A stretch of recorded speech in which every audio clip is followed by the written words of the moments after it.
The following program is presented by Ride the Wave Media. Subscribe to our YouTube channel for all our videos at Ride the Wave Media Podcast. Enjoy the program.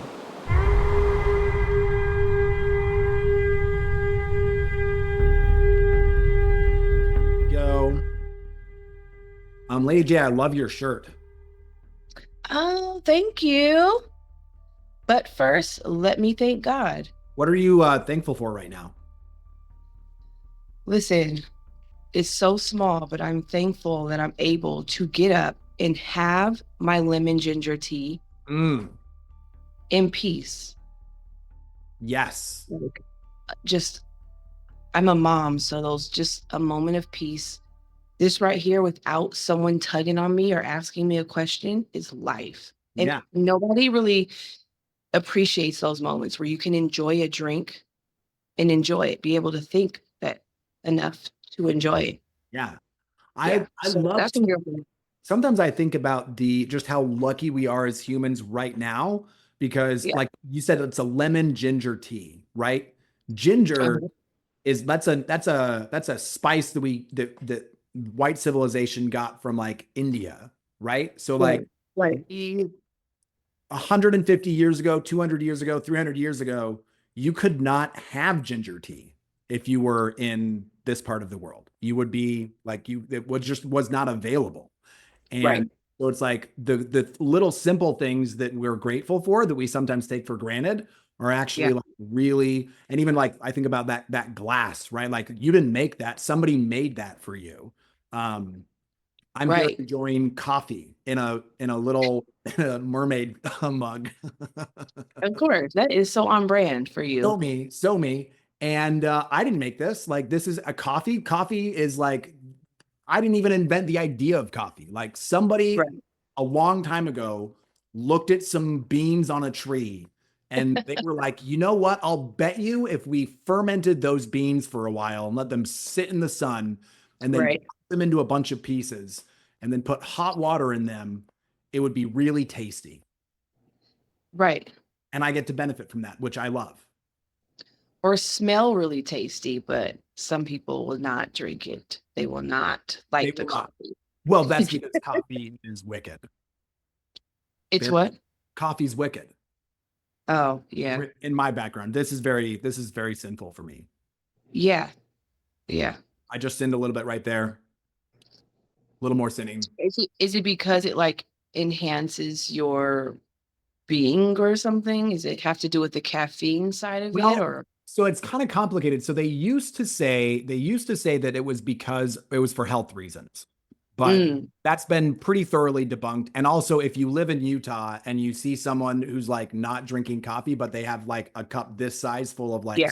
soda, Yeah. like maybe drinking 32 ounces of Sprite mixed with vanilla syrup instead of 8 ounces of coffee is not the healthiest option, right? That's Right. not a, so really now what they say is that it's more about obedience, right? It's about obeying, and Okay.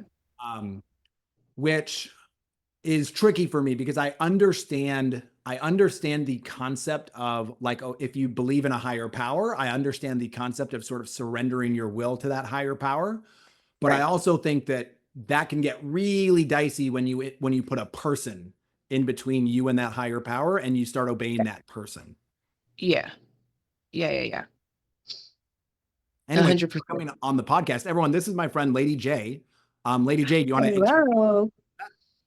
Yes, I'm Lady J, just a Cali girl that got stuck in Utah for 8 years and decided to take on comedy. So that is me. That is you. And I'm trying. I was actually in preparing for this podcast. I was trying to remember where we met because we connected early on in the Comedy Rumble Yeah. experience, and Yeah. it feels like you're a person that it feels like I've been friends with for a long time. Like it feels like we met, and I think that we were both. Some people treat comedy like a little bit of a hobby. They're kind of like they're sort of Yeah. doing it, and then some people take it really seriously, and they're like they're in it for the craft. And I think you and I both take it really seriously, and so we connected Absolutely. really well there. But then I was like going back through my phone, like through my Instagram. I was like, did I reach out to you? Did I see you on Instagram? Like where? And I think maybe I met you at an open mic at Wiseguys. Yeah, we crossed paths. I remember seeing you with these two ponytails Yes. and something about the way you looked, but you had these ponytails. I was like, there's something to that guy. There's just like I'm drawn to people that you can't figure out right away. Yeah. Like there's always like those people that are their personalities are loud or who they are has kind of gotten around. So you kind of met them through other people. But Yeah. you, I was like, something's up with that Ben guy, you know? I don't know. I just felt like, I gotta talk to that person. Um, It is so true. yeah, I would see you at some open mics, and I still hadn't seen you do a set yet. And because you were serious with pigtails, I'm like, he's serious about his craft. I Mm. feel like this guy is funny. When I finally get to see him perform, I feel like he's got some stuff. So yeah. And then Comedy Rumble came and then we're like, we're besties. Comedy Yeah. Rumble. Yeah. So you came on the second Yeah. Comedy Rumble. You killed it. Yeah. And that was, you actually won Comedy Rumble when it was a little harder to win, because we used to do 12 people in Comedy Rumble. Since then we've reduced, Yeah. which was a big that was a big plus to the show. It simplified it quite a bit. But I remember you came on and you crushed it. You were so funny. And then I invited you back, I think the next Rumble, to be a feature, and you Uh-huh. co-hosted with me too. So I invited you back and you co-hosted with me, and we had a great time.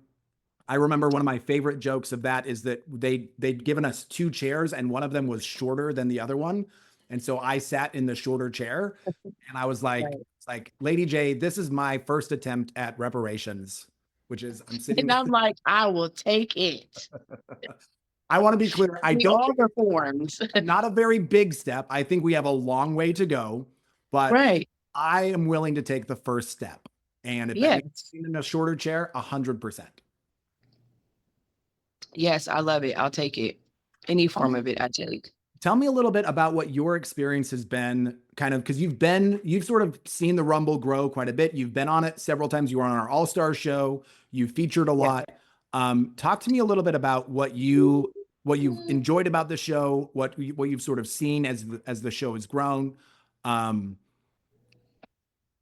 yeah, talk to me Um, your experience of. yeah, so the Rumble, I love it. I love the idea of us being able to compete, but it's not a roast. Like we're not on this show to tear each other down. We're on this show to amplify what community in comedy looks like in real time. Yeah, So I love the fact that we are encouraging each other backstage, especially if people have done a Rumble before, they can kind of help each other get through it. Like, how does it actually work? So the first minute is clean material. Second round, like go through it with them, make them feel more comfortable. And I also love that it challenges you to have to think of that new minute.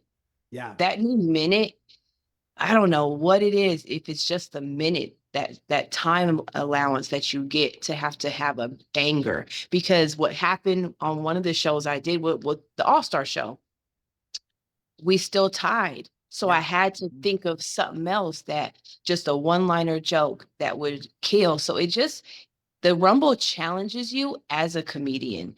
Um, and then it helps you build like those friendships too with other comedians, to remind them like we're in this together. Like yeah, we're all after this thing, whether it be a dream of yours, a hobby, something you lost a dare and just ended up doing. Now you're a comedian, but there's so many different walks of life when you are backstage on the Rumble.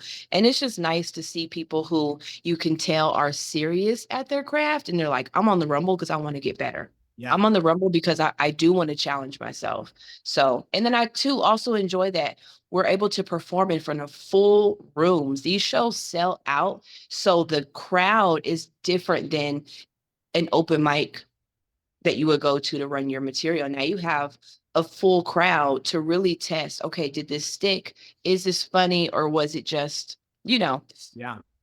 I love so hearing they got what you was. all of that, because I really, the Rumble has been a really beautiful kind of passion project for me, because Mhm. I wanted to be able to give something that was when I first started doing comedy, a lot of my comedy was built around my journey in Mormonism, right? Growing up polygamist and then sort of exiting that. That's sort of when people find out that I was raised polygamist, usually that's the thing that they latch onto. They're like super really interested in that. And which Right. I've We been, do. it's been nice to be able to use that as a hook to grab people, but it also Right. sort of feels like it turns me into a one-dimensional character sometimes. Like Yeah. to me, that's the least interesting thing about me. That's a Right. thing that Right. happened to me. That's not something that I did, right? Right. And Right. and so I've been really thrilled to be able to have to make something to sort of offer to the comedy community and to the world that is built out of my passion and not out of my Right. pain, right? Yeah. That it's Yeah. built out of what I really love. And what I really love about it is a number of the things you mentioned. Like, I remember when I first started doing stand up about 3.5 years ago, it was kind of lonely. Like I would go to the open mics and there were it felt really clicky, right? There were people who were sort Yeah. of there and they were all kind of like in their little groups, and there wasn't and which is fine. Like there's no shade thrown there. Like people are in their relationships and they have their friends, and no one has to be more inclusive than they want to be. But as Right. someone who was starting out, it felt kind of lonely. Like I was kind of like I'd go to the open mic and I'd there wasn't really no one was like I would try to meet people and I'd try to like make connections, but there was no one that was like, oh my God, I'm so excited you're here. Welcome. Right. Right. Welcome Right. to this fire and comedy. Right. And you're a part of that, right? And so it wasn't until I'd been doing it for maybe 2 or 3 years that a couple of new guys came on the scene, and I really liked them. And so I was like, I started to welcome everyone that I saw that was new. I would always be like, Yeah. hey, I'm glad you're here. Welcome. My name's Ben. Like I would try to like include Right. them. Yeah. And then I started to find that I wanted to then channel that energy into a place, right? Into a thing that we could do together. And I remember I was listening. I went on a Jimmy. Do you know Jimmy Carr, the comedian Jimmy Jimmy Carr? Carr. He's the British guy. Um, He wears like a suit and he does like snappy one oh line. yeah. Yeah. Yeah. Yeah. Yeah. Super far, smart, really funny. But he has my favorite thing about him actually is listening to him get interviewed on podcasts, because Uh-huh. the way that he thinks about comedy is really, really smart. And he talks a lot about community in comedy. And one of the things that he says, and he's actually quoting another comic that I don't remember who it is, but he says that comics are in it alone, but we're at it together. And Absolutely. it's when it landed for me. And Yeah. I Oh, when we're on stage, it's just us, right? It's Right. just us. But that doesn't mean that we can't have like a community around us.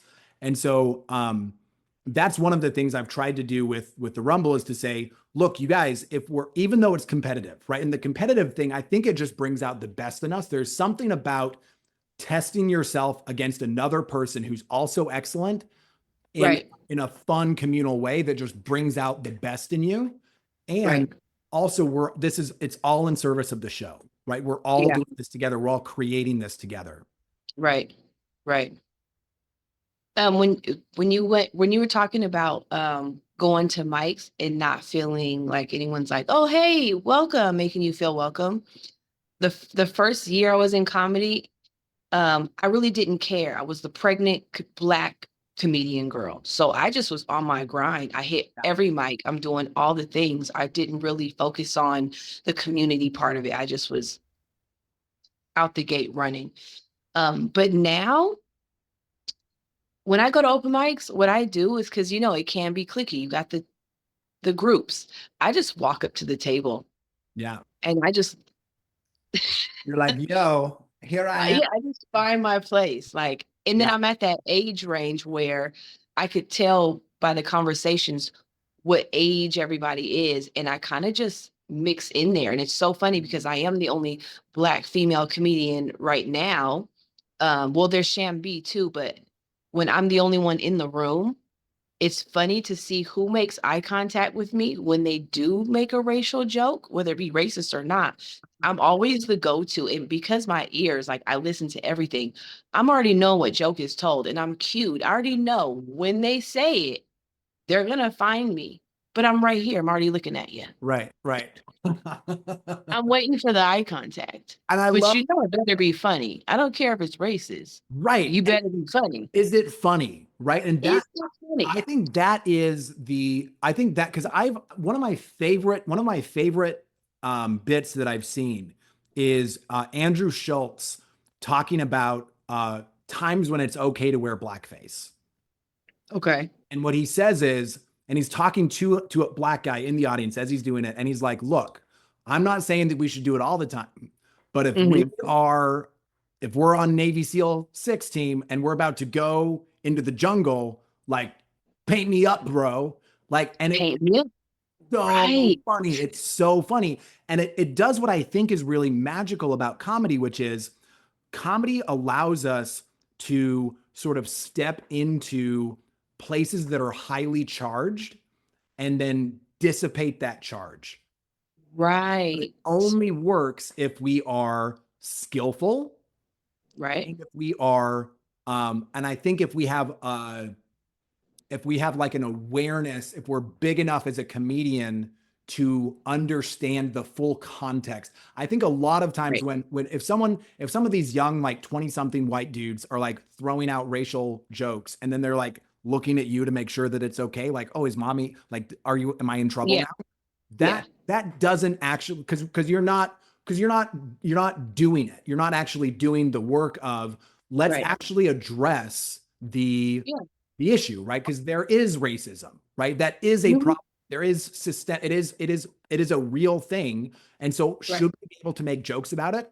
100%. That's how we move. That's one of the ways that we Right. move that conversation. But we have to do it. I think we have to do it boldly, and we also have to do it with a knowledge of, an awareness of what it is that we're doing. We have to be surgeons, right? We have to be really good at it. Yeah. Yeah. Yeah. And two, I don't sometimes I feel like racial jokes that are told, it's like, what was the point of that? Because now I feel like you're just projecting your self-hate onto us. Totally. So it's like, it's gotta be funny. Because other than that, now it's like, do you need help? Yeah. Do you need a hug? Immediately You need getting a off hug, buddy. stage. But Yeah, like what's happening? And my favorite way to do it, my favorite way to make racist or to make racial jokes is to make jokes about me and my racism. Yeah, what's your experience What's with you my know what I mean? Yeah. because my experience, like growing up the way, because my family is very white supremacist, like not even like Okay. closeted, like boldly proclaiming the value of white. The only sin that I Right. could commit that I would not be welcomed back with open, that I could not repent from, is to have sex with a black person. If I did that, Wow. I'm permanently unclean. And Wow. so self-five, permanently unclean. But the but and so I'll that's my sip to experience. that. Oh yeah, well, I'll suck out of my little mermaid mug for that. But so for me, what that gives Mhm. me, I think, is that gives me a really interesting edge in the racial conversation, which is I can fully acknowledge and be present with my own white supremacy. I know what Okay. that feels like. Right. I know what it felt like as a young little boy to be taught that and to feel it kind of be gross in my belly. And so when I come Wow. into the world and I see, when the Black Lives Matter movement was happening, when George Floyd was going on, all that's, and there's so many white Americans who are like, oh, we're not racist. America's not white. To me, there was like, are you kidding me? Like, it's Yeah. obvious to me that we are. It's obvious. It's Yeah. Yeah. obvious to me that we are. And if it's obvious to us, then we can approach it with humor, because Oh I yeah, didn't for make sure. myself white supremacist. I didn't Yeah. like, I wasn't like up in heaven, like about to be born. And I'm like, you know what? Could I please get the white supremacist option? Can you just, Can I put in that line twice? right, exactly. Can I get that? Can I just get filled up with that? And I think Chop me up. exactly, top me off. Hey, can someone top me off with some white supremacy in my mug, please? Don't And feel like this is gonna be enough. right, I'm going to need it all the way up to here. And so what that means though is that I love this concept that I heard in therapy, which is that it's not your fault, but it is your problem. And I think that a lot of white Yeah. Americans are they are really resistant to the idea of systemic racism and white supremacy because they don't want to be that, right? They don't want to think Yeah. like, they don't want to feel like it's their fault. And I'm Yeah. like, and I just want to be like, I want to be able to say to them through the lens of humor, y'all, you're right. It's not your fault. You didn't make the world the way that it is, but it is your problem. Yeah. And if you Yeah. don't acknowledge that, and you can acknowledge that in really funny ways, like sitting in a smaller chair and Right. getting a bigger chair and being like, this is my first attempt at Right. reparations. Obviously Right. not like obviously a joke, obviously not what really needs to happen. But Right. again, it's sort of allowing us to have this conversation to sort of talk Right. about something like Yeah. reparations in a way that is disarming. And because it's disarming, it can get into people's heads. Yeah. No, for sure. For sure. And then people's guard kind of it can drop in the name of comedy. If you're sitting in a comedy show, in my mind, you came to laugh, but comedy and music to me, like there should be an educational piece in there. And Mm-hmm. I think it happens when you're telling your experiences, you're telling your stories with it, and maybe give someone another way of thinking about it. You Yeah. know, especially in a state like Utah, people can be very closed-minded here because they've been sheltered, they haven't experienced a lot of things. And Right. so I try to bring as much of my experience being Black in Utah specifically, so they understand through my lens what I'm experiencing. When the Lives Matters um, movement popped off, I was here in Utah and I could feel the difference between someone being like Black Lives Matter or overcompensating for their racist Mm. behavior. Like I can feel it and I'm just like, okay, Yeah. And that everyone relax. overcompensation, I think, is almost as annoying as an undercompensation. Like No, for sure. I'd I, rather you just leave me alone. Just right. Just leave me alone. Just treat me like a yeah, person. Like I treat me remember like a person. I had this awesome comedy night one night where Ryan on Don't Tell Comedy. Yeah. So like 6 months ago, it was like maybe in August or July, he texted me. It was like a weekend. He texted me and I'd kind of like settled in for the night. I was just gonna have a good time. I may have eaten an edible and I was just chilling. And then I get a phone call from Ryan, and Ryan's like, yo, somebody just dropped out of my Don't Tell show. Can you come do 20 minutes? And I was like, buddy, something is just about to hit, but yeah, I'll be there. I'll take the train and I'll do my best. And so I jumped on the train, and it was wild because I jumped on the train, I rode the train. While I was on the train, It I kicked in.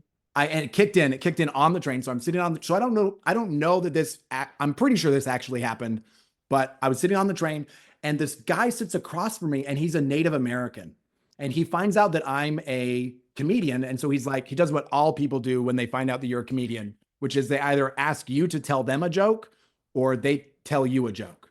Right. And so he's like, I'm going to tell you a joke. And I'm like, sweet.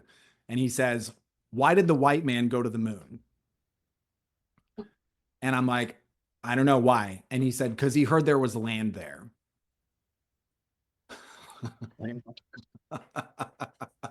Which is a banger joke. And I laughed so hard. I laughed so hard. And then I was like, and then I felt sad. And then I was like, Right. I'm sorry. I'm sorry we did that. And then he was like, it was actually funny because then he laughed when I apologized. And then he looked at me and he was like, look, all I wanted to tell you is just like, live in the energy of America. Like listen to the beat of America Yeah. and live in that. And then he Yeah. fist bumped me and I felt the magic of his fist bump. And then I Yeah. went into the venue where we were doing the Don't Tell show. And there was like, I don't know, the audience was pretty solid. And then there were a bunch of Black people in the audience who had all moved into the state. So they were all newcomers into the state. And so I Okay. just started, because I'm like tripping at this point. I'm just like doing my thing. Right. Right. So I just started having conversation with them. And I would just ask them, I'd be like, what's weird about being in Utah? And across the line, they were like, your food sucks. It's super Mhm. bland. And I was like, that makes sense. And then they started to describe, they were like, and everyone's super awkward. And I tried to figure out what that was, and it didn't click until afterwards. Like after the show, I was chatting with some of the people who were like, they came up afterwards and they're like, yeah, you were great. And I was like, thanks. I was super stoned. And because usually I never, I never Yeah. perform. I always perform Right. 100% sober. Like Yeah. I Yeah. need to be, that's my job, right? Right. I'm doing that. And to And you me, need to be on your P's and Q's. I Like need to be on, anything I can need to be happen. in charge, right? I need to be Yeah. in charge when I'm doing that. And so this had literally just been a weekend where I was like, oh, it's Saturday night. I'm Right. gonna relax and watch some Dexter. And so I ended up there. And one of the guys came up and he was like, I was trying to understand this awkwardness thing. And he's Yeah. like, this is what it is. People in Utah, they are so afraid of being perceived as racist that they Mm-hmm. get all tied up inside themselves. And then they're just like, oh, they're just like Yeah. super, super tight and tense and awkward. And they Yeah. can't just be a person. Just be. Yeah. You almost want to be like, hey, it's fine. You want to verbally let them know you're safe with this one. Right. Which is wild to me. It's wild to me that white people cannot manage their emotional shame around white supremacy. And I think that's probably it, right? Because they haven't actually addressed it. They haven't Yeah. acknowledged. To me, I cannot tell you the relief that I felt psychologically. I was probably 23 or 24 years old when I realized I realized what white supremacy was. And I was like, oh, that's me. That's the way I was raised. And the psychological relief of just being, it's like how I imagine people feel when they get up in front of Alcoholics Anonymous and say, hi, my name's whatever, and I'm an alcoholic, right? Right. The power of just saying what's true. Because then now I know it, now I've acknowledged it, and now I can just relax Yeah. into being. And when I relax into being, what I feel like, if I were to put myself in your shoes, it's so obnoxious to have, it would be so obnoxious to have to help white people feel more comfortable with me around them because they feel like shame. Like just Right. manage your Yeah. emotions, white people. Yeah. Like Yeah. deal with that shit yourself so that you can treat, because the ultimate goal isn't to treat anyone differently. It's not, the ultimate goal is you're a human and I'm a human and we're just going to be human together. Right. Right. Treat others how you would treat yourself. But for many years, I mistranslated that. In Mhm. my mind, I'm like, I'm going to treat people the way I want to be treated. But what happened was I started to treat people better than I was treating myself Mm. because that's how I translated that saying, right? Yeah. Do what actually it's a scripture, do unto others as you would yourself. So it's like, how are you doing yourself though? Like, how are you treating yourself? The truth sets you free, Yeah. but what you do with that truth is what gets you back in bondage. Oh, 100%. Yeah. Like the truth does its job. But here we go, putting our own 2 cents back in it, and we end up in bondage and you end up around someone and you don't know how to just be because you are in turmoil. You're in turmoil. Yeah. You're all locked up in this You're conflict. locked up, and then And you think you're supposed to be a comic and you get on stage and you project that onto us and then no one's laughing. yeah, and it's not funny. It's not, I always think about like, because so many people get on stage, especially at an open mic, and I can't tell you the number of times I've heard this of someone saying, I'm doing this because it's cheaper than therapy. And every Right. time I hear a comic say that, I want to slap that comic across the face and be like, go to fucking therapy. That, Right. because Yeah. you 100% can, and I believe you should talk about difficult things on stage, right? The Yeah. point of comedy, maybe not the whole point, but one of the real powers of comedy is the ability to sort of shine light into the dark places. No, But honestly. but you can't do that if you haven't dealt with it. So if you Right. haven't gone and done Right. the work of dealing with it so that you can sit, one of the reasons why I feel I can address any racial topic on stage. I have no problem. It's so like Right. we were in Vegas. There was this hilarious moment where we had We had Jason Paxman, who ended up winning. He's a white comic. We had this guy, Kid Q. He's a black comic. And we had to flip a coin to see who won. And it was a George Washington quarter, and George Washington, slave owner, like super racist, kid lost. Right. And so it was this whole hilarious moment. And I felt so comfortable in that space. I felt so comfortable making those jokes and kind of being it. Right. And the reason why is that I've looked at that monster inside of me, and I've dealt with it. I've acknowledged and what I found underneath that monster that was really beautiful is white supremacy was never me. That was something that was foisted on me. And when I examined that, when I acknowledged what had been foisted on me, what I found underneath that is love, is just my delirious and delighted love in all people, and especially in different people, right? In people who are different than me, because if you're the same as me, I don't really need you, right? There's not a lot of interesting things. I already know me. And so if you're the same as me, there's nothing new there. But if you're different than me, oh my God, what a beautiful gift that you have because of all the new things that you have to expose me to. And so I've been able to see that underneath this thing. And so now I can deal with it, right? Now I can talk about it on stage, and I think I can be funny with it in a way that feels disarming, that feels fun to everyone, and sort of kind of neutralizes that energy. But the only reason I can do that is because I've examined that in myself. Right. I love to be Black in front of white audiences. I love to not have to do the whole, hey girl, hey, all these antics to show my Blackness. Yeah. I'm just like, hey, I've been here, y'all. Mm-hmm. I know how it goes, and I have thick skin. So here we are. Because there's an educational side to it. It's information they may not know. I love being able to be in the classroom and a mom would say to me, Miss J, we are happy to see you here. And I would know what that meant. Mm-hmm. There's children who have never been exposed to a Black person. Yes. So I am the first, you know? That's So it's like, Miss J, why does your skin look like that? And I had to remember that she really 3. Like, girl, what do you mean? And I'm like, well, I gotta look around, remember where I'm at. Yeah.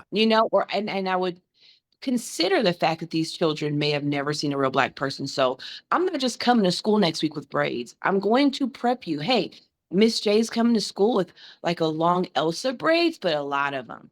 Uh-huh. Because I don't want to shock their heart, and I come to school and then it's cute to see like a couple days later, some students will come in with their braids. I have Miss J braids, and there's some like, are these snakes, Miss J?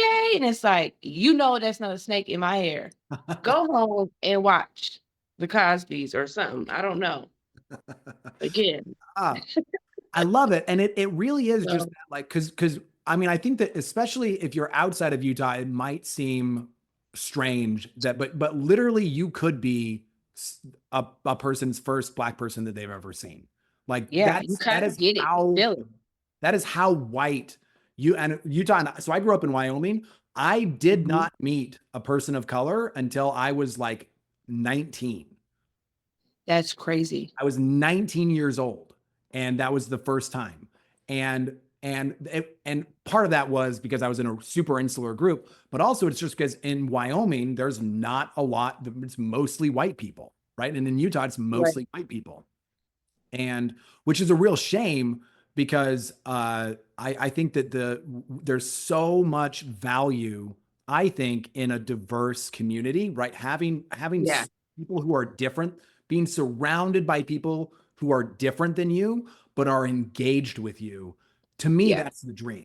And I've actually really loved that we've been able to do that on the Rumble, because I've been really deliberate and really intentional about seeking out like trans people or gay people or Black people, or like I want to find all of the people who are marginalized or who are different than what the mainstream is, and not because I want them to surround me because they make me funnier, and I want that to be my community. I don't want a homogenous community. I want a diverse community. Yeah. Yeah, and it's funny, I found a lot of community within the comedy scene here more than my people, which is Mhm. sad to say, but true. You Yeah. know, like the relationships I have, like I have really good friends who are Black in Utah, don't get it twisted. But that sense of community, real community, I find it with my comic friends. Yeah. Well, and I think that that sort of speaks to the different ways that we have community, because there's sort of the community of your maybe your culture and where you come from, but there's also this really cool community of like your craft, like the community of Yeah, your of the people who have decided this is the thing that I'm going to do, and I'm going to do right. it with excellence, and I'm going to do it with purpose, and I'm going to try to surround myself with people who Yeah. are also doing it that way. Like-minded. Yeah. Yeah. Which that I think transcends. I think that that is one of the highest forms of friendship. I think it's one of the highest forms of community, because it's perhaps one of the most intentional forms. Because a lot of these other things are things that happen to us. Maybe not Yeah. happen to isn't the right word, but we're like they're just we didn't we're just like that was part of our default when we downloaded into this video game. That's Yeah. the character that we ended up playing. But then Right. choice, and we choose what our craft is going to be. And Right. when you're surrounded by people, and that's been, I think, one of the most thrilling things about working the Rumble over the last several months is being able to sort of gather the people who are serious about comedy and Yeah. get them all tied into, okay, if we're all serious about this, let's Right. create something that allows us all. Because Comedy Rumble, it was my initial conception of it was I want to build a show that is good for comics, that Right. helps you work out new material, that helps you get on stages on the weekend. That's because one of the things that I was very lucky when I started is that I got introduced to Mark, who helped me co-host the All Star. Yeah. And Mark mentored me for about a year and a half. And one of the best things about being mentored by Mark is that he had his own show, and he would do a show every couple of months, and it was always on a weekend, and it was always sold out. And so Nice. after doing one or two open mics, I got to then step onto a stage in front of a sold out weekend crowd at Jordan Landing, and and I got to feel what that energy Yeah. felt. Yeah. It's nice. And it's so nice. Oh, It's nice. so nice. It's like when you go to it's the difference between having to start a fire and Yeah. walking up to a fire, right? Like That is the difference. if I got to start a fire, like I'll start that fucking fire because I want Right. fire. I'll start Right. it. But the Right. whole but I'm Right. going to be like rubbing sticks together and come on, come on, come Yeah. on, come on, come on. Yeah. Yeah. And we've all as a comic, you have to know how to start a fire. You You've got gotta. to. You've got to know how to start a fire. But it is Hmm. so nice when you don't have to, when Yeah. you can just walk out onto that and they're already primed. I love before a show, I always go out. This is Mark taught me this. I always go out and I just listen. And I just listen to because there's that buzz that happens when a group of humans are together and they're all chatting, they're all and then there's a little buzz, right? It's the communal thing. And if there's a show and there's not enough people or they're not open and they're not engaged, then there's no buzz. And when there's no buzz, you got to get it going. But when there's a Yeah. buzz and there's a Yeah. buzz in the room and it's just and then you can just walk out into that. Uh, It's electric.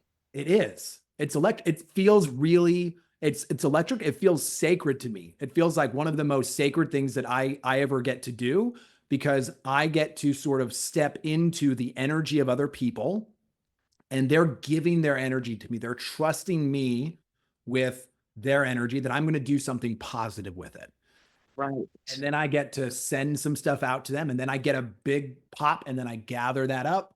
Thank you for that. And now pop again. And Yeah. It kind of it feeds the next thing. It's like there's yeah, a system.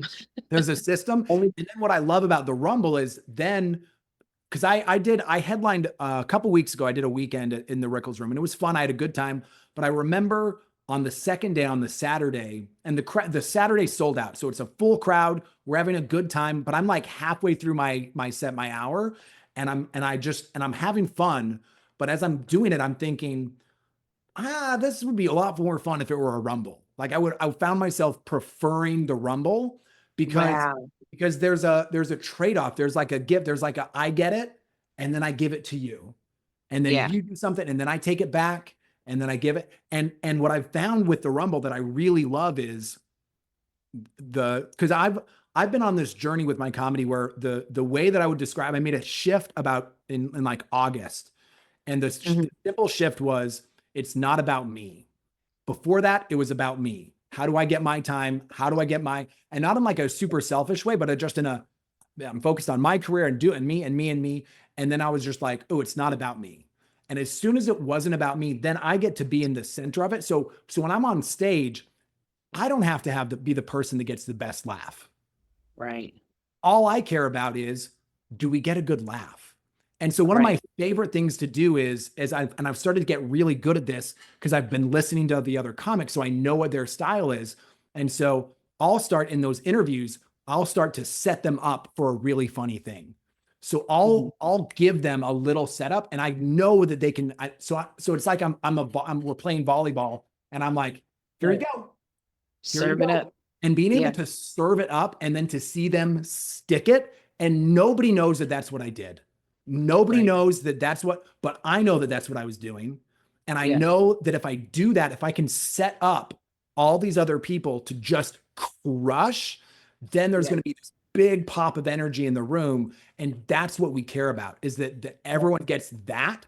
And it Right. doesn't have to be me that does that. But if I'm consistently setting people up, then what happens is that every once in a while, if I'm listening, there's going to be a little space, and then I can go in there and I can be bam, and I can get a big laugh, and Right. that's all I need. That's fun for me. Then I Yeah. can, but it's not about me. If it's not about me, like always trying to like, oh no, I have to be the one who has to.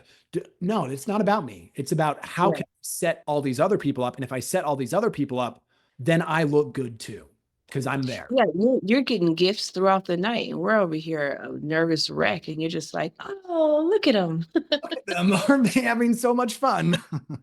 Look at him doing the things." Look at the things. Yeah. Aren't I proud of them? Yeah. And I get to, and it reminds me too, like we were talking earlier about like when kind of the approach when you go to a place and there's sort of a closed group.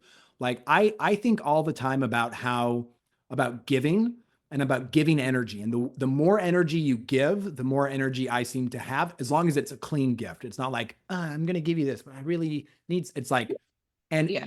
to me, like I love it. It costs me nothing to raise someone up, right? I remember when Kayla Stone, she murdered at a feature.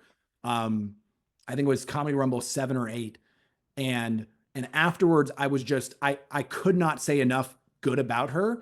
And every Yeah. time I love telling that story because it's so easy. It's so easy for me to throw energy towards her. It's so easy It's for so me to be like, oh, look at this person. They're great. It's so easy to just like blow on the fire of everyone's soul and have that thing burn bright. And it's fun. And when you see the look in people's eyes, it costs me nothing. nothing. And you yourself gain so much from that. To have Thanks. a heart of giving, we come from a creator who gave. Okay, we're not gonna do that. Well, we But can. I'm I like to me, it's all fingers pointed at the moon. But like I think that's one of the most beautiful parts of the Christian tradition is that God in the Christian tradition descends below, gives himself entirely. And then and what's beautiful to me about that story too is that he gives himself entirely, and through that he is also glorified. And I think that that is the truth of giving. I think that giving, sometimes we think of giving as, if you give, then someone comes out on top. And what right. we don't understand is, because the value to me when I'm constantly building other people up, and I'm constantly doing that, I'm not doing it because of the benefit to me. I'm not saying, ooh, I'm going to do this because it's going to help me this way, but it just does. It just automatically happens. When I'm constantly in service of other people and building them up, then what happens is I get to live in a world surrounded by allies, Yeah. right? Because Yeah. I've invested so much in other comics through Comedy Rumble. Right now on my phone, I have over a dozen comics that I could call up right now and be like, yo, I need some help with something, and I need some help with something right now. And they would Yeah. be, I got you. I Yeah. got you. Right. Yeah. I now get to live in a world surrounded by allies. That is Why? awesome. Because I gave to them. And Yeah. it's not because I gave to them and I was like, ooh, now you're my ally. Now you have to do Yeah. something. Yeah. They, No. they want to be my ally. I want Yeah. to be their ally. And But yeah, go ahead. Go ahead. isn't it beautiful? Isn't it beautiful that we get to live in a world where when we do good for other people, it's also good for us and we both love it. Right. But also because you've done the work, you're able to give from a genuine, transparent place. When you say, hey, you put someone on a show, or whenever you've reached out to me, I'm like, I'm gonna do it because it's been. I'm not doing it because I need the work. You get what Yeah. I'm saying? Yeah. So it's because you've done the work on yourself and now you're giving from a solid place. Right. It feels right, you know. Yeah. There was this. When I think about you when you were talking about when you study white supremacy and you're like, wait a minute, that's not me. That's what's been instilled in me. What came to my mind is I'll get like these visions, right? Mhm. What came to my mind was like this old Victorian style home, like just an old home, and this carpet and this bunch of padding, and they finally pull it up. It's been this carpet they've loved and they've shampooed and they've done all these things, but when they finally pull it up, there's this beautiful wooden floor that's like, oh, now we can have dances and now we can, buy new furniture because it's just this whole thing. So when you said under that, I discovered love. Mhm. And love is the greatest commandment because it is so powerful. It can shift anything. It endures all things. It's so selfless. So for you to be able to come from that place, from the foundation that you found under all that mess, this is what we are walking on. This is why it's been a beautiful thing, because the person that brought it forward. Yeah. Thank you. Yeah. I love the image of me as a hardwood floored Victorian house. Yes. Yes. Because honestly, like the whole journey was really beautiful and it was painful, right? Like I don't Yeah. want to like minimize like the pain of acknowledging the the way that you were raised and the trauma that was inflicted, like all of that, and really dealing with that. Tearing out carpet in a house is hard fucking work. Like it's exhausting. You get shit blown up your nostrils. Like you get stuff in your eyes, and it's really really difficult. But what happened as I was doing that, and really afterwards, is right, I sort of landed on this discovery of myself. Like I found me. And when I found me, what I realized is that I love myself so much. Like the person that I love the most in the world is me. And not in like a I'm the best ever, or like, Right. Of course. but just in like a way of, I have seen the full spectrum of my humanity, and I have seen what my soul really wants to express, and I am madly in love with that person. And as soon as that clicked for me, as soon as I was able to sort of land in that space and be madly in love with myself, it became so easy to love other people. Right? Became because I It's was so just easy. cool. Yeah. Yeah.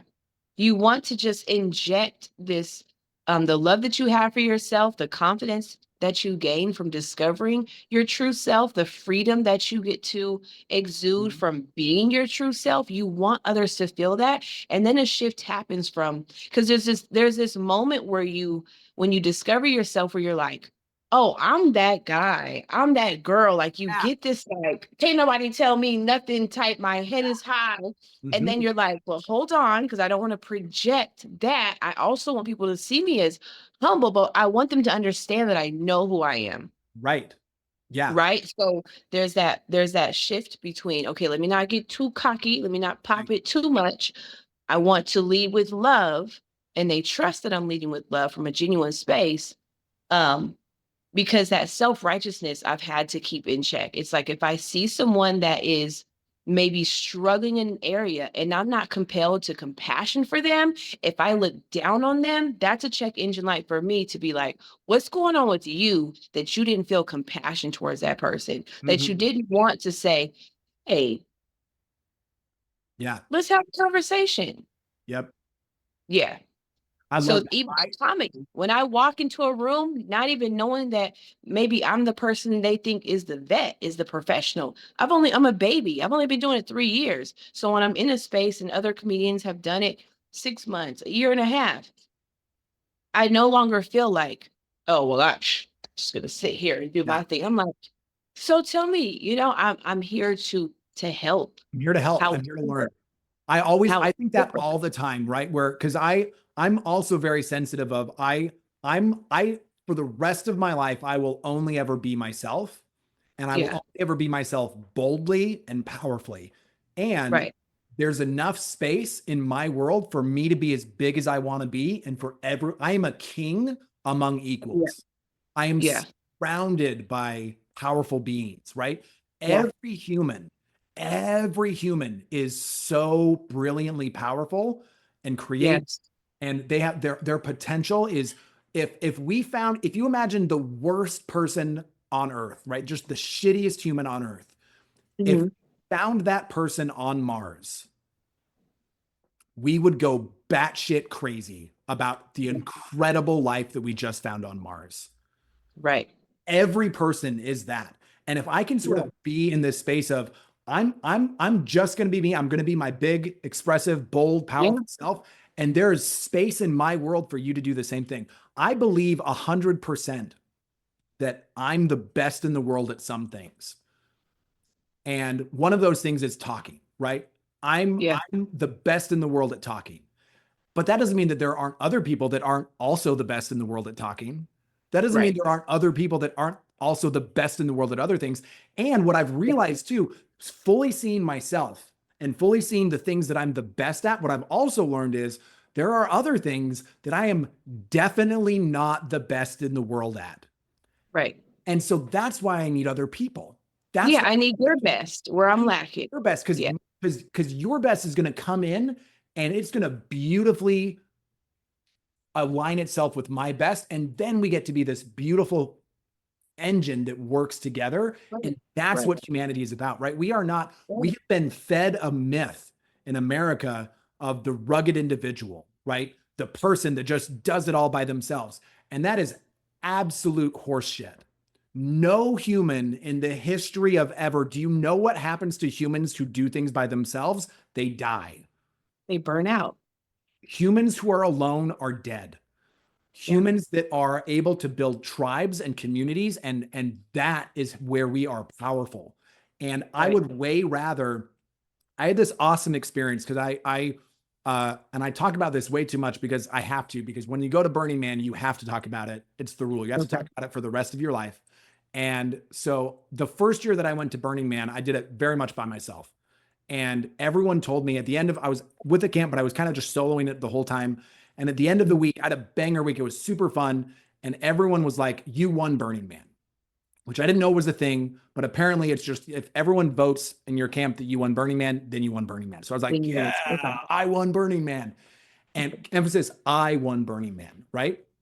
Right. And then I went this last year and I was in community, right? I was doing things, I had a whole group of friends. We did a whole bunch of cool things together. We ended up getting in the newspaper. Like there's a newspaper that gets printed out at Burning Man, and our camp got featured in that newspaper.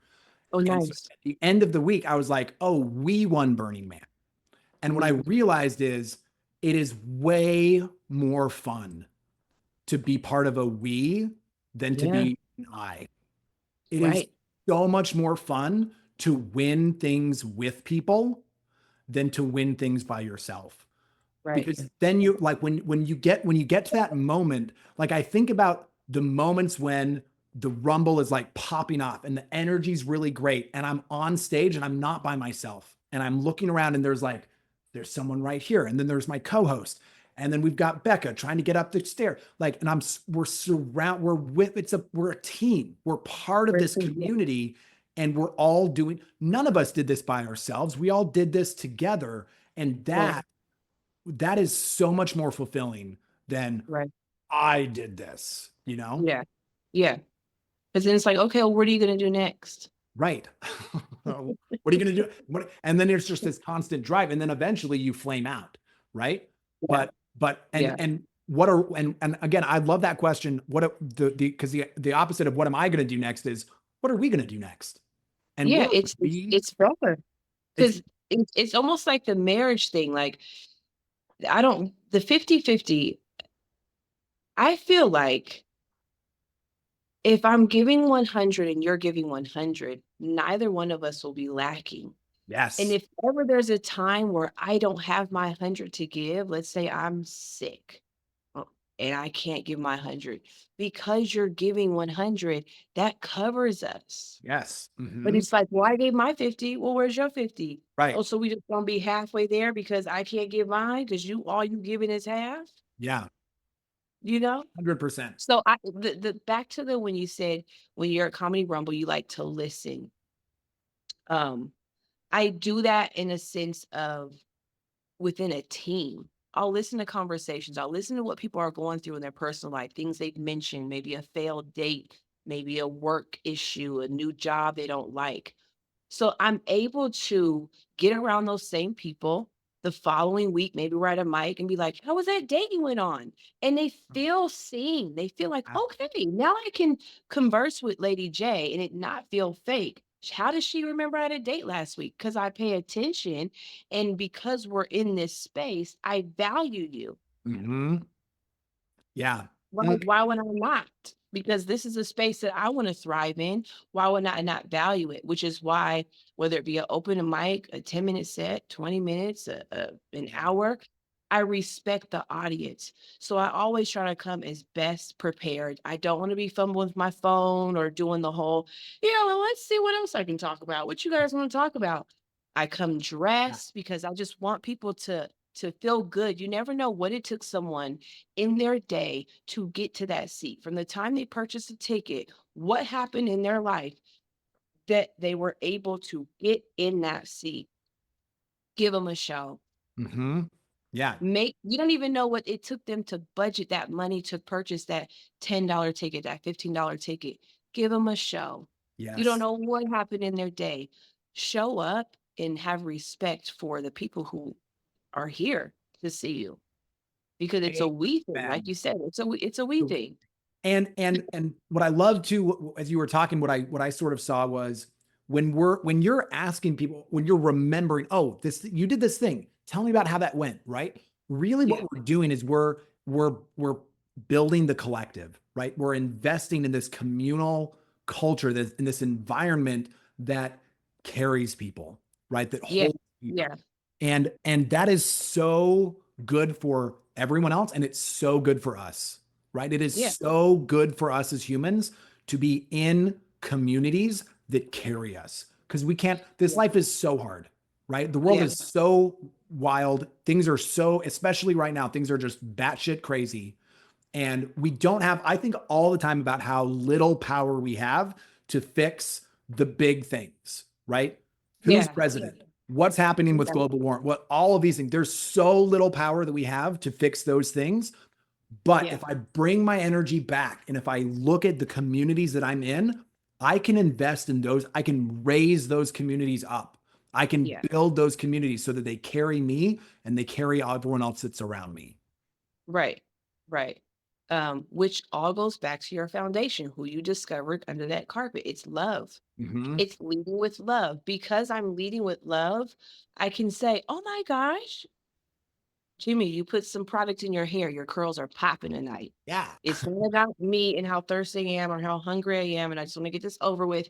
I'm leading with love. That means Yeah. I'm being kind, I'm being patient, I'm being gentle with the people around me. And that is what builds people up because when you are free to love, when you lead with love, it unlocks someone else's happiness. Mm-hmm.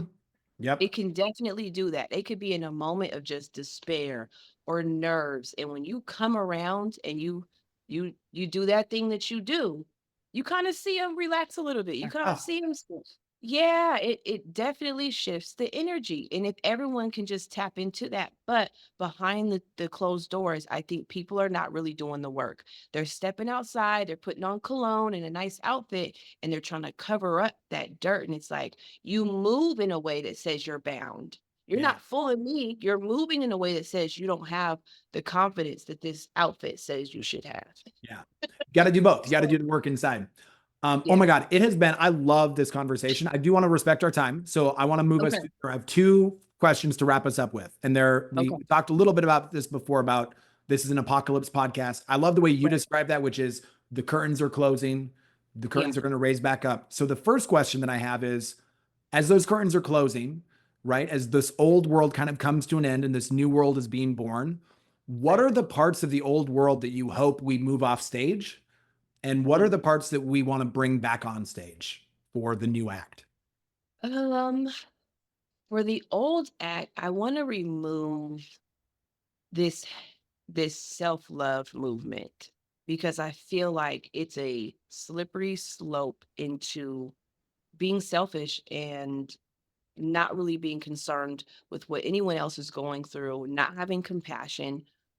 I just think it's gonna get kinda tricky with that. This is a year about me and self, and it's like, but is it though? I Mhm. understand the aspect of it's about me and I need to do the self-work and I need to work on myself. But this whole block culture and positive vibes only, and I just want to be around the people that think like me, then there's no room for growth for the people that don't think like you. Sometimes we need those people that don't think like us around. We need that I wouldn't say negativity, but that's not real life. We Yeah. don't grow, we don't stretch if we're not hit with some trying times. That's not Hmm. just all positive because you don't really know what you're made of until you are broken. You don't know what's inside. So kind of getting away from that self-love. It's all about me. I'm doing me this year. I healed myself. I'm on a journey. It's like we're Yeah. in this together. So kind of removing that. Um, and then when the curtains open, I really would love for us to get back to divine authority because Mhm. I think that's why everyone is so afraid and so scattered and so all over the place. And this fear has settled in and has grown some roots in people because they forget that there's a lot of things that you're trying to figure out and it's not for you to figure out. Mhm. There is divine authority in place. So beside it doesn't matter who's the president. It doesn't matter what these laws are talking about. It doesn't matter what color you wear. It doesn't matter how you wear your hair. There is a divine authority in place. And there's things that have to change so that things can change. Yep. There's things that have to shift. There's things that got to be broken. And so if people can just remember that they're not in charge. Mhm. Again, it's not you. Yeah. You know, there's a divine authority happening. So Surrendering to that divine authority, right? And whatever it is that you call that, surrendering to that, what that has done for me is that's allowed me to let go of the big things yeah. that I never had control over anyway. I never could. I only imagined that I could. I never Right, really could. So I've been able to let go of those. And that has allowed me to sort of drop in fully into my life. right. And then I can look around and I can look Mhm, around at where I actually am and the people that I'm actually surrounded by, the influence that I do currently have. And I right. can make the most beautiful gifts from that Yeah, space. But it's right. only because I can sort of say, I love this. I started practicing Qigong like 3 or 4 years ago, kind of after I sort of left Mormonism and for a while kind of left the idea of religion and the divine behind. And I started studying Qigong, which is essentially like an ancient Chinese like energetic practice. It's like a moving meditation. And they talk a lot in Qigong about the idea of faith. And faith for a long time was really triggering for me because to me, faith meant obeying a person who had put himself in between me and God and was going to tell me what to do. And so Right. blindly following that person. And that felt really bad to me. And as I moved into this study of Qigong, I began to reframe what faith meant to me because the way that they think about is faith is the belief in the divine order of things. Mhm. That there is an order to the universe and that it is happening the way that it is supposed to happen and Right. that we can surrender to that process. And it doesn't mean that it's always pretty. It doesn't mean Right. that it's always Absolutely not. fun, but it means that what I love about that too is whether or not that's true, right? Whether or not we can verifiably say, yes, there's a divine order to things and I can prove that to you, it doesn't really matter because that's not the point of faith. The point of faith is, I think, that it gives you space to relax and to live in a space of empowerment and belief and that there's enough and that things are going to, that even if things are trying or difficult right now, that's part of it. That's Yeah. part of what needs to happen. And so I Yeah. don't need to get all wrapped up in, oh, things are not exactly how they should be. And you could spin out, we can spin out. And I have spun out. So many people have spun out on that. And if you have faith, you can just sort of relax and say, it's going to be okay. Yeah. Faith really cultivates the best character in you. Mhm. The best, If you just, exactly. I love that. It cultivates the best character in you because it then you does. engage in the world from this space of faith that it's going to be. And when you interact with someone who has faith, they can surmount, they can approach what seem like insurmountable obstacles. Like I think about what's coming up for me now is like, yeah, like you, but also like what immediately comes to mind is Martin Luther King, right? Like a man who had so much faith in the face of just In diversity.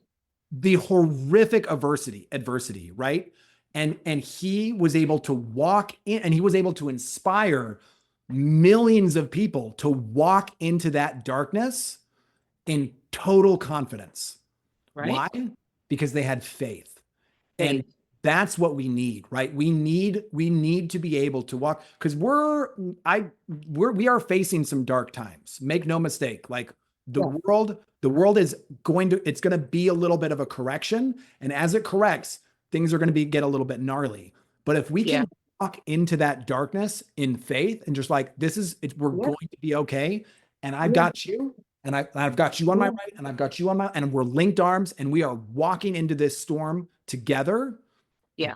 believing, we don't know why, but believing that on the other side there is the promised land. Right. Surround me with people like that. Right. You know, the last time I had to use some faith, really stretch my faith, was last night at the corporate gig. Yes, I Yes. said, Father God, the minute I heard that I was going last, I said, okay, I like that. And I said, Father God, this microphone situation, I have faith that when I get the mic, the stormy seas will have calmed. I Yeah. know it. I know that you would not have me to perform the way my fellow friends just had to do that Yeah. because you love me and I have faith that you are going to figure this out. Even if I Mhm. got to put my little 2 cents in. It Yeah. knows I'm the daughter of a speaker man. So I said, I feel like I know what's going on. So next thing I know, everyone's asking me questions. Hey, Yeah. what do you think we should do? Yeah. So when I got the mic, Yep. hey, it was cool. And, It's and that cool. faith then changes your orientation. That changed the way you act, right? It Yeah, changed the way you acted. And because it changed the way you acted, things worked, right? And things I worked. think that is the beauty of, I think that sometimes people think of faith as something very passive. I'm just going to say, no, faith is I believe that I'm divine, that my footsteps are divinely guided, that Very excited. someone is showing me the path to walk. And so I will walk that path. And I don't Yeah, know where that path goes. And sometimes I can only see sometimes I can't even see the next step. Sometimes I'm just like, here we go. Yeah. But then you're stepping, right? And it's that Yeah. action, that faith inspired action that then Yeah. ultimately changes things. Yeah, it gives you the ability to actually move in a way that projects that onto other people. Like, well, how is she so cool in this moment? Everyone else is freaking out about this microphone thing, and she's chilling because I have faith that it's going to work out. It's going to do its thing, and it's going to be great. This needed to happen, so now homegirl knows the things to think about moving forward, and now Ben knows the things to think Right. about moving forward. So everything happens for a reason. It's all in service of the show. Right. All in Right. service of the show. Okay, love that. Okay, last question. Okay, last question. Do you have an apocalyptic skill that you could teach me real quickly? And it could be anything. A skill to help me survive in the apocalypse well. Oh man, I know how to do a handstand. That's a pretty cool trick Okay. when you're trying to survive.